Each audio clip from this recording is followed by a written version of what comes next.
Finally আমি ready হয়ে গেছি, ফ্রেশ হয়ে গেছি। এখন একটু মুখটা মুছে নেব, তারপর বেরোবো বাজারে। আজকে একটা খুব দারুণ সারপ্রাইজ আছে তোমাদের জন্য আর আমার বাড়িতে আমার মেয়ের জন্য। তো এখন তোমাদের বলবো না, একদম ভিডিওটা লাস্ট অবধি দেখবে, যখন তখন জানতে পারবেন। যেহেতু ভিডিওগুলো ছোট ছোট করে আসবে, তাই এক একটা ভাগে ভাগে আমি দেখাবো। তোমরা সবাই জানতে পারবে আজকে কি আছে। তো চলো আমি পুরো ফ্রেশ হয়ে যাই, তারপর তোমাদের সাথে কথা বলবো। তো দেখো আমি হয়ে গেছি রেডি, পুরোপুরি ভাবে রেডি হয়ে গেছি, বাজারে যাব তার জন্য। এখন আমার মা চা করেছে, চা হয়ে গিয়েছে, এখন খাবো মায়ের সাথে চা, তারপর মাকে নিয়ে যাব আমার সাথে বাজারে। তো চলো দেখতে থাকো। বলেছি আজকে একটা সারপ্রাইজ আছে, তোমাদেরকেও দেখাবো যে সারপ্রাইজটা কি। আর মেয়ে এখন ঘুমাচ্ছে, মেয়েকে এখন ডাকবো না, ও পরে উঠবে, ওকে পরে ডেকে দেখাবো। তো দেখো, এই দেখো ঘুমাচ্ছে, কোথায় গেল, এই দেখো, এই দেখো মাথা ঢাকা নিয়ে ঘুমাচ্ছে, এই দেখো, এই দেখো ঘুমাচ্ছে, মাথা ঢাকা নিয়ে ঘুমাচ্ছে। ও এখন ঘুমাচ্ছে, ও ঘুমাক, তারপর আমরা বাজার টাজার করে আসি, কারণ অনেক কিছু বাজার করার আছে। বাজারগুলো সব করে এসে তারপর রান্না বান্না করব, তখন তোমাদেরকে বলবো যে আজকে কি আছে। তো চলো দেখতে থাকো আজকের ভিডিওটা। আমি যেটুকুনি করি মিনি ব্লগটা বেশি করার চেষ্টা করি, তো যদি একটু বড় হয়ে যায় কেউ কিছু মনে করো না, একটু ধৈর্য ধরে দেখে নিও।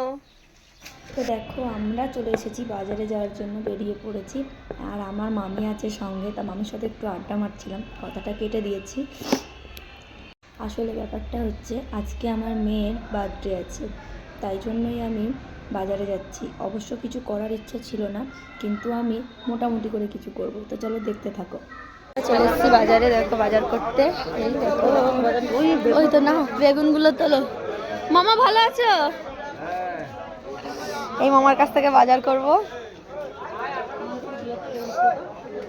তো দেখো সবজি বাজার নেওয়ার পর আমি চলে এসেছিলাম মাছ বাজারে। এখানে ছিল ভুসো চিংড়ি, মানে ছোট ছোট চিংড়িগুলো, আর এই ল্যাটা মাছগুলো বা কী কী মাছ ছিল, আমি ততটা মাছ চিনি না।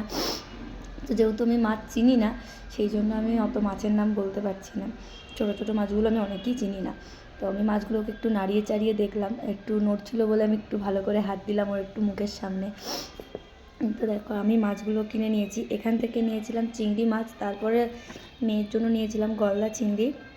আসলে মেয়ের বার্থডেটা আমার কোনোভাবেই বড় করে করার ইচ্ছে ছিল না এবারে, তাই জন্য আমি কোনো কিছুই কিনিনি, কোনো কিছু করিও নি সেইভাবে।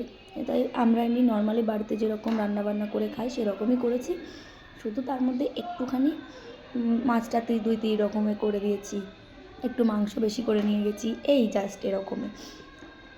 তাছাড়া আর কিছু না, এরকম বড় কোনো কিছু করিনি, বড় করে কাউকে নেমন্তন্নও করিনি। তো ইচ্ছে আছে মেয়ের যখন 10 বছর বয়স হবে তখন আমি বড় করে করব। আর এদিকে দেখো আমি বড় বড় চিংড়ি মাছ নিতে এসেছি, গলদা চিংড়ি। একটা চিংড়ি নাকি 100 টাকা পিস, ভাবতে পারছো, একটা চিংড়ি 100 টাকা পিস। আর এদিকে নিয়ে নিয়েছি আমি এখান থেকে কাতলা মাছ। এবার কাতলা মাছ নিয়েছি, তারপর নিয়ে নিলাম মাংসটা নিয়ে আমি বাজার থেকে বাড়ি ফিরছি। বাড়ি ফেরার সময় আমার মা আমার সাথে একটু কথা বলছে আমি যদি পড়ে যাই তোর এই ভিডিও নিতে গিয়ে। তো চলো টাটা, বাই বাই।